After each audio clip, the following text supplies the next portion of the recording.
In this video, I'm going to be showing you examples of items you should have on your packing list for making expedient shelters when in the field.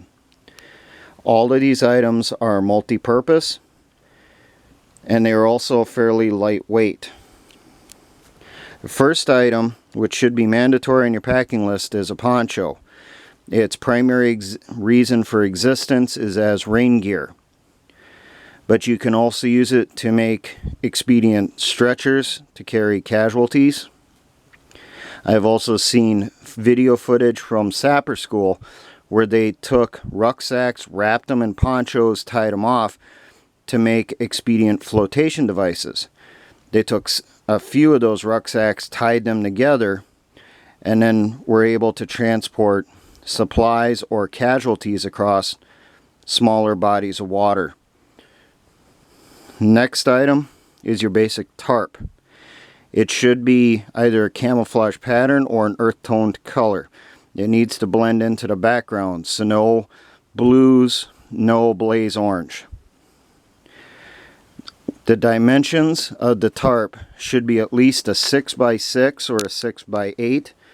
You want one side of the tarp to be longer than you are tall, so that if you need to use it for a lean-to or an expedient tent in the rain, you'll be able to sleep underneath it easily in order to stay dry.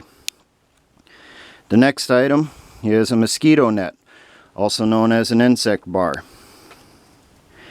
In FM 21-76, the survival manual, the older ones, it shows taking mosquito nets and using them as expedient fish nets for in streams and rivers for catching smaller fish. Its primary purpose is to protect you from bugs, especially biting insects like mosquitoes. The area I live, we have a huge problem with insects during the summer, and they can cause some pretty bad health problems. This particular set, when the net comes with the stuff sack. So after you use the net, you fold it up, you roll it, put it in a stuff sack, and then you put that inside your rucksack or strap it to the outside. The next item is 550 cord. I'm not going to give you a specific length to bring with you, just bring as much as you can. Make yourself a nice tight bundle and fit it inside your rucksack. Now, with partisan and guerrilla operations, you're not going to have regular resupply. So salvage and reuse as much as you can.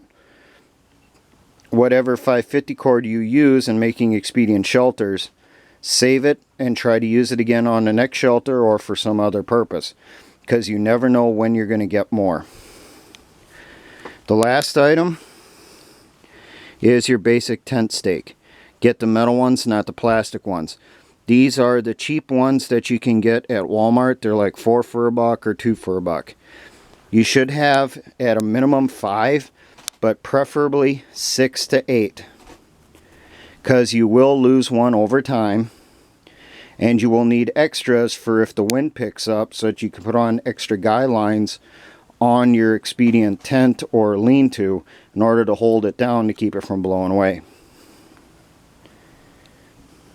You're only limited by your own imagination when making an expedient shelter.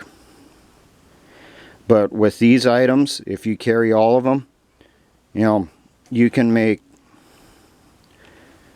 huge numbers of different types of shelters, more than really I've ever been taught. But I will do some videos on some that I have been taught, some that I have put together over the years. Now, for all my engineer brothers in the Patriot and Militia movement, always remember, essayons.